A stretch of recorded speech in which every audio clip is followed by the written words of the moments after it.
Bonsoir tout le monde. Moi je me présente, je m'appelle Mahamadou Samaki.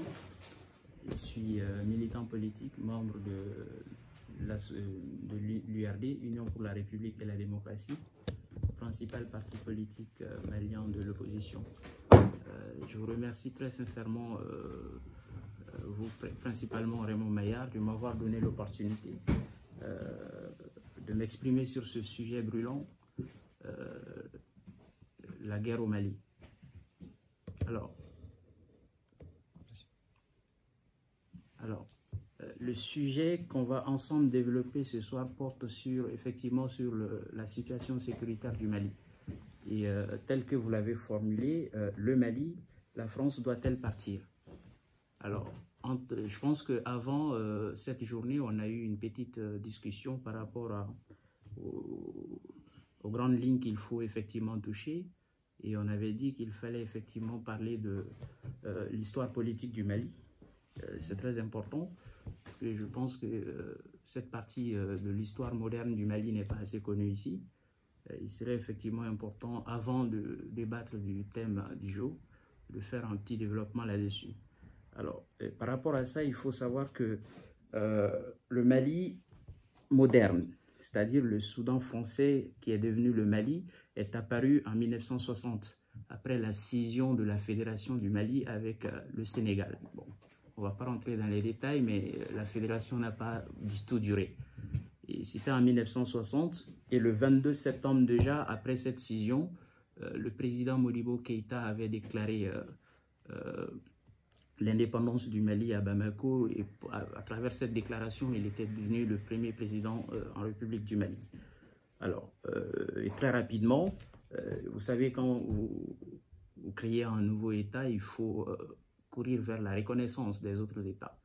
Et le premier acte politique qu'il a posé sur la scène internationale, c'était de faire reconnaître le Mali au niveau de l'ONU.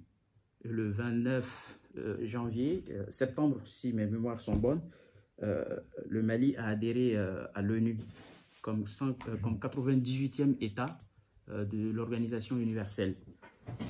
Et au sein de cette structure, Modibo, il était déterminé à tailler une place de choix pour le Mali sur la scène internationale.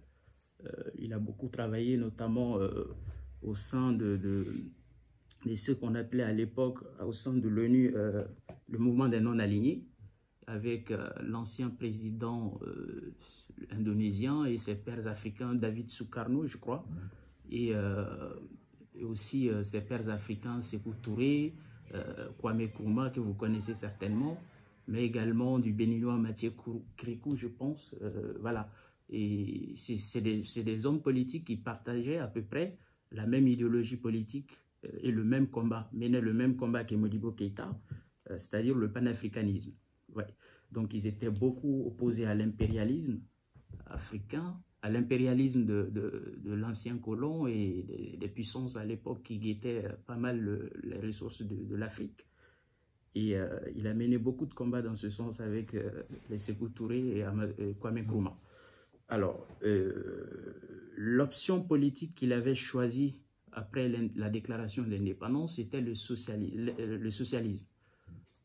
Dans ce sens-là, il avait créé beaucoup d'entreprises d'État, la Somiex, la CMDT, si vous voulez, toutes les grandes entreprises aujourd'hui, qui sont pour la plupart privatisées, ont été mises en place par lui. Voilà.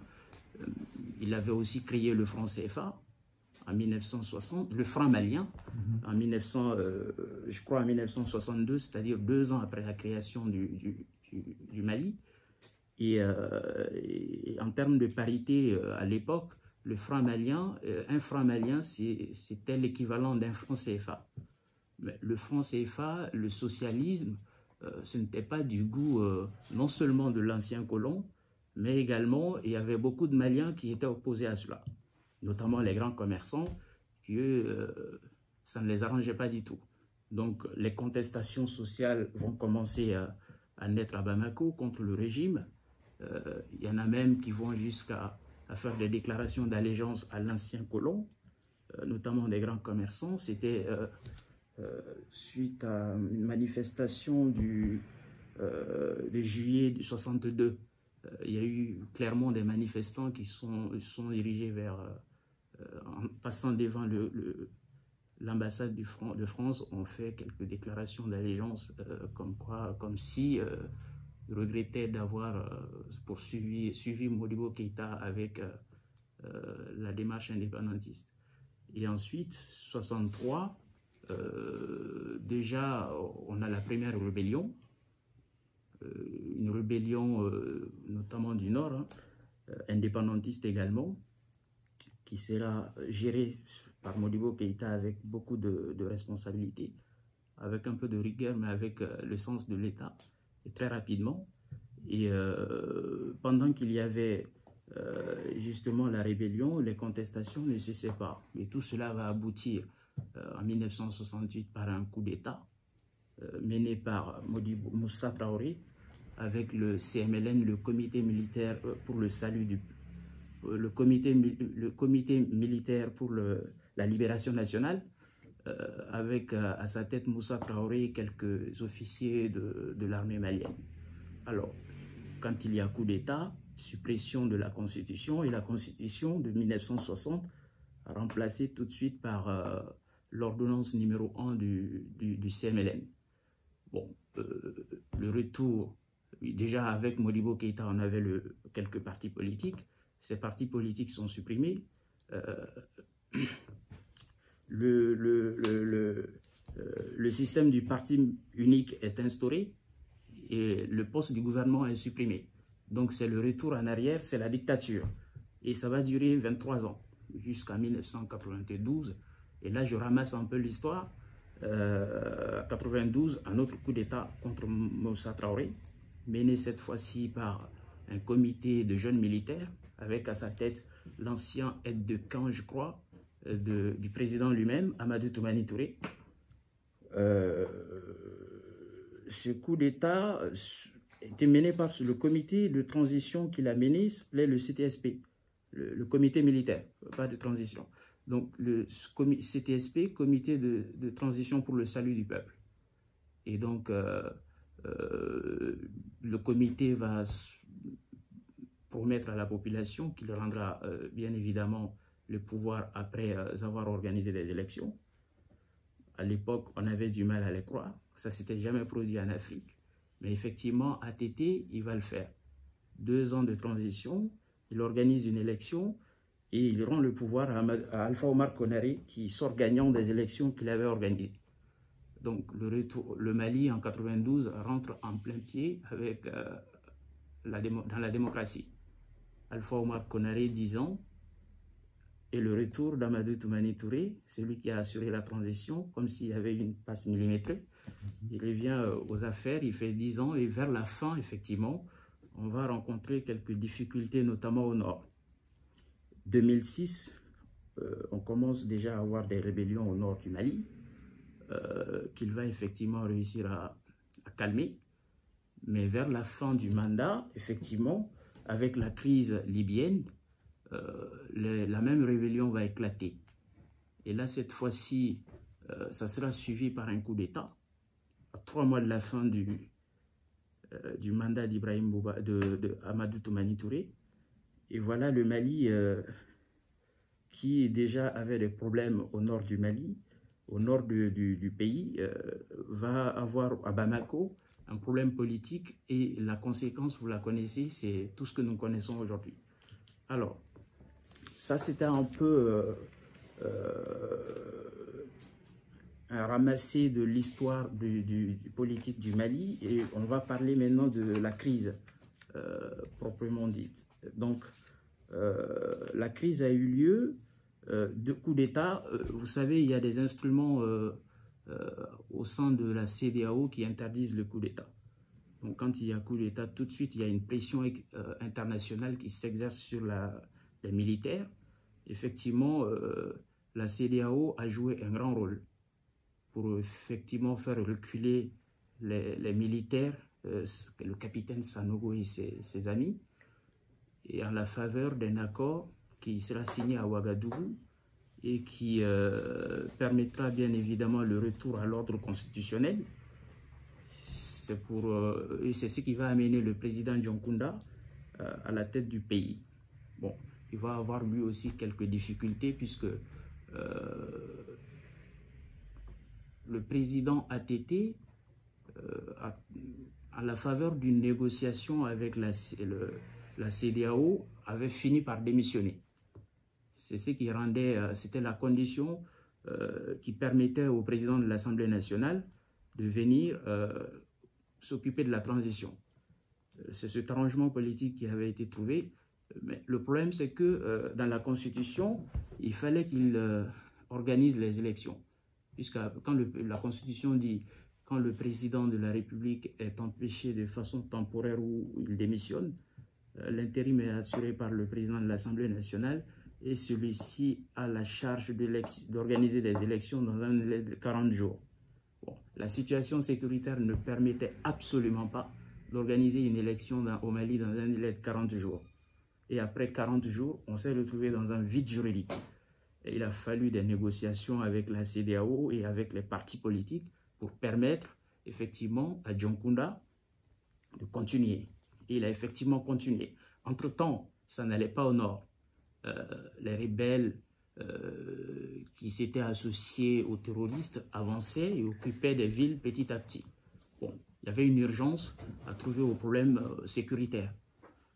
Et donc, il va envoyer cette fameuse lettre, et c'est d'ailleurs là qu'il faut en parler, le cadre juridique de l'intervention française au Mali. C'est le premier point, le fondement juridique de l'intervention militaire française. La lettre envoyée par un président de la République pour inviter un pays ami à intervenir, c'est possible en droit international. Et c'est Dionkunda qui l'a fait, et c'est ce qui a permis l'action militaire contre les terroristes dans la ville de Konna dans la nuit du 11 au 12 janvier 2013. Et ensuite, le second fondement juridique à l'intervention militaire française, c'est cette résolution du Conseil de sécurité des Nations Unies, la résolution 2085. La demande avait été faite par les autorités maliennes aussi, mais aussi par la CEDEAO et l'Union africaine. Je crois que c'est le président Boni Yayi qui, à l'époque, est allé défendre le projet devant le Conseil de sécurité des Nations Unies. Et ensuite, mais l'urgence a fait que, effectivement, il y a eu une petite exception au sein du Conseil de sécurité des Nations Unies parce que la France est intervenue très rapidement. C'est-à-dire avant même l'adoption de la résolution 85, parce qu'on ne pouvait plus attendre. Et donc, la résolution est venue postérieurement, je crois même, je me rappelle, pendant l'adoption de la résolution, les Nations Unies avaient tenu effectivement à remercier la France pour la célérité de l'action militaire. Vous voyez. Donc, ce sont les deux fondements juridiques qui donnent une légitimité incontestable à ce qui se mène aujourd'hui sur le terrain. Alors, il y a aussi, une fois qu'on a dit ça, il faut aussi peut-être parler un peu de l'opération Barkhane, parce que les opérations, ça s'empile au nord. Il y a eu Barkhane, mais avant Barkhane, il y avait Serval. Et voilà, qu'est-ce qui s'est passé entre Barkhane et Serval? Je pense que beaucoup ne savent pas la différence. Serval, c'était uniquement pour le Mali. Et la différence est que, avec Barkhane, c'est que Barkhane a extrapolé Serval sur d'autres pays de la sous-région qui étaient effectivement à l'époque potentiellement sous menace de la férule djihadiste. Barkhane aujourd'hui ne concerne pas que le Mali. C'est vrai que les 4500 soldats français, il y en a au Mali, mais il y a aussi beaucoup de soldats français au Burkina, il y en a beaucoup au Tchad, il y en a beaucoup au Niger. Voilà, ce sont des soldats de l'opération Barkhane, voyez-vous. Donc, il y a ça, il y a également le fait que dans la ville de Konna à l'époque, quand ils sont intervenus, on avait très vite compris que la menace n'avait pas été complètement éradiquée et que effectivement les terroristes avaient disparu et qu'ils étaient potentiellement dans ces pays-là. Donc il fallait effectivement prendre le devant sur le plan juridique, essayer d'étendre l'opération avec l'aval bien évidemment de l'ensemble de ces pays-là. au cas où, effectivement, la menace pèserait sur ces pays pour que, juridiquement, on puisse intervenir sans qu'il y ait effectivement de contestation. Donc, voilà, en quelque sorte, ce qu'on peut rapidement dire par rapport à ces deux opérations. Mais il n'y a pas que l'opération Barkhane aussi. Il y a aussi la MINUSMA. Mais avant la MINUSMA, il y a aussi la MISMA, qui aussi, ça concerne les forces, les casques bleus, notamment majoritairement africains à l'époque, soldats tchadiens, ivoiriens, etc. Ça a été aussi créé dans la foulée de Serval, même fondement, résolution 2085, et après l'intervention militaire française, effectivement, il y a eu d'autres résolutions, 2100, qui est venu mettre en place l'opération, la MINUSMA. Voilà. Donc, on a MISMA, Barkhane, MISMA, MINUSMA et Serval Barkhane. Bon, on peut parler un peu aussi des chiffres des soldats qui sont sur place, puisqu'on parle aujourd'hui beaucoup de l'efficacité des opérations. 4500 soldats français, plus de 30 000 soldats casques bleus sur le terrain. Mais la menace est réelle. On a l'impression que la situation se dégrade même, et c'est ce qui amène les gens aujourd'hui dans les rues de Bamako, dans les rues de Pau, sur la place de la République à Paris, à se poser la question, est-ce que effectivement cette intervention ou ces interventions militaires sur le territoire malien sont même utiles? Bon. En ce qui concerne l'opération française, puisque c'est le thème du jour, il faut savoir qu'il y a sur le terrain deux critiques fondamentales qui sont adressées à l'opération Serval, sinon à la politique, à la diplomatie française par rapport à cette crise. Deux critiques fondamentales. Première critique fondamentale, c'est la ville de Kidal. Alors, ce que moi j'ai l'habitude de dire à mes amis, c'est que, effectivement, vous savez, dans ce genre de situation, la géopolitique, la politique internationale a la réputation d'être comme une sorte de mur de vérité badigeonnée de mensonges. Il y a toujours un décalage entre les discours officiels et ce qui se passe sur le terrain. Quand la France intervenait, on nous a dit que c'était pour aider le Mali à exercer sa souveraineté sur l'ensemble du territoire national. Et ce discours est totalement en décalage par rapport à ce qui se passe dans la ville de Kidal. Bon, quand je venais tout à l'heure, j'ai effectivement appris que l'armée malienne partait dans la ville de Kidal, mais ça fait plus de 5 ans que l'armée malienne n'est pas dans la ville de Kidal. Il y a l'armée française, mais il y a aussi des présumés terroristes qui vivent avec ceux qui disent qu'ils viennent nous aider et qui viennent pour combattre le terrorisme. Je pense que la France est surtout critiquée par rapport à ça. L'incohérence entre le discours et la sanctuarisation d'une partie du territoire national contre le Mali. Première critique. Deuxième critique, ça concerne même l'efficacité des soldats français sur le terrain. Alors, quand la France intervenait, la ligne de front, je l'ai dit tout à l'heure, c'était à Konna. Konna, c'est à une dizaine de kilomètres, à une centaine de kilomètres, je crois, si mes mémoires sont bonnes, de la ville de Mopti, le centre du Mali. Alors, aujourd'hui, la ligne de front, elle est où? Elle est partout. Ça ne concerne même plus le Mali. S'il y a le Niger qui est totalement sous la menace djihadiste, il y a le Burkina qui est complètement submergé, vous avez des menaces qui pèsent sur la Mauritanie, vous voyez? Et donc, la ligne de front, elle est partout. Effectivement, cette réalité-là, quand les gens... vous en parlez avec les Maliens ou d'autres nationalités, ils vous disent, mais quand les Français intervenaient chez vous, ils vous ont dit, bah, écoutez, l'armée française, elle a les moyens en termes de renseignement. Elle a la capacité et l'expérience du combat sur le terrain, et surtout dans ce genre de situation. Mais comment ça se fait que aujourd'hui, ça ne marche pas? Moi, je leur dis, en tout cas, entre ceux qui posent la question sur l'efficacité ou ceux qui posent la situation de Kidal, moi, je leur dis qu'il faut faire attention. effectivement, l'échec aujourd'hui, on ne peut plus imputer l'échec à l'armée malienne, il est collectif. Là où l'armée malienne a échoué aujourd'hui, l'échec aussi est patent du côté de l'opération Barkhane. Et je pense qu'ils l'ont en quelque sorte reconnu à Pau. Je pense que ça a même été dit officiellement. C'est pour raison pour laquelle ils vont peut-être changer le dispositif. Peut-être on va revenir là-dessus. Je pense déjà que ça ne change rien. Et voilà. Il faut admettre cela, que là où nous-mêmes, en tant que Maliens, nous avons aussi échoué, que les autres peuvent échouer. C'est ce que j'ai dit aux gens. Je dis il faut savoir raison garder, parce que je pense que le débat sur cette question-là commence à devenir passionnant, et ce n'est pas bien. Il n'y a pas que...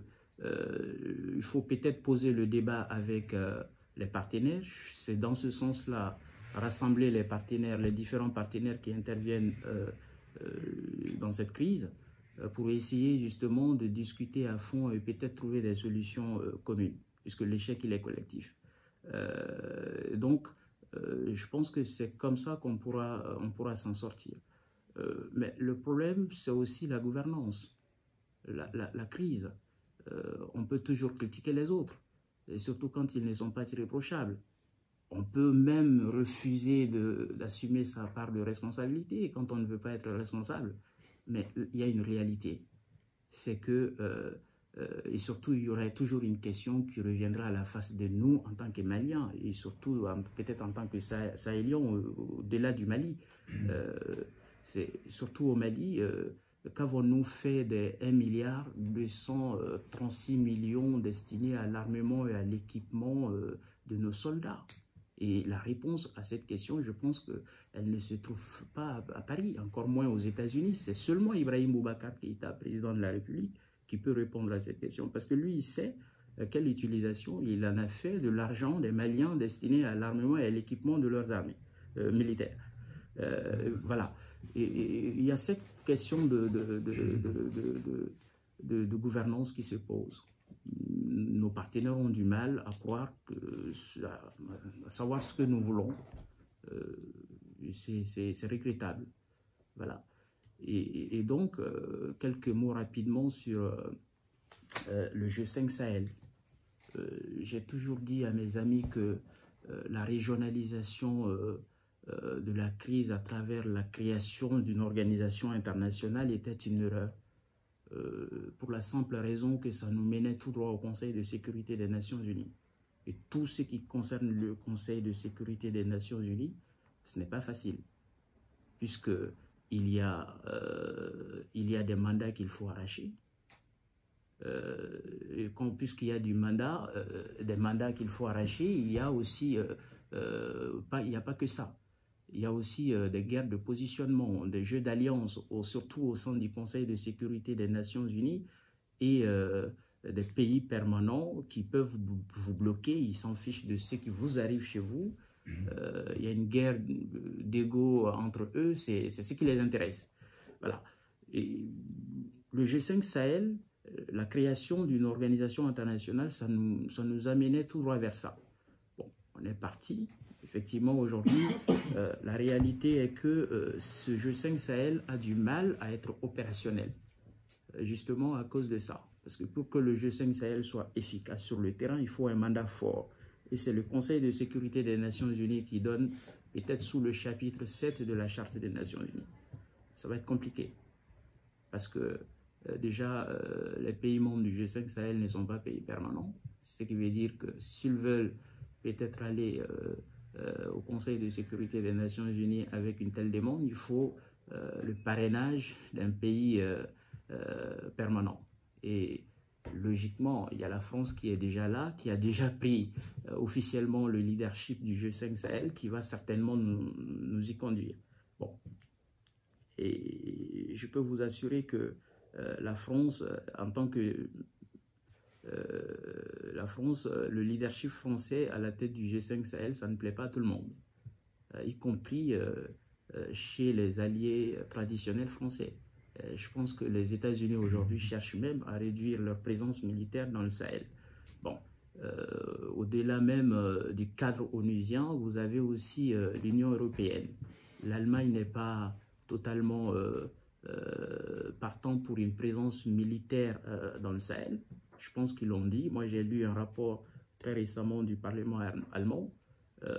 Dans ce sens-là, la conclusion est qu'il ne faut pas intervenir. Mais les Allemands partent de l'idée que tant que la gouvernance ne change pas, il faut se méfier du dossier malien.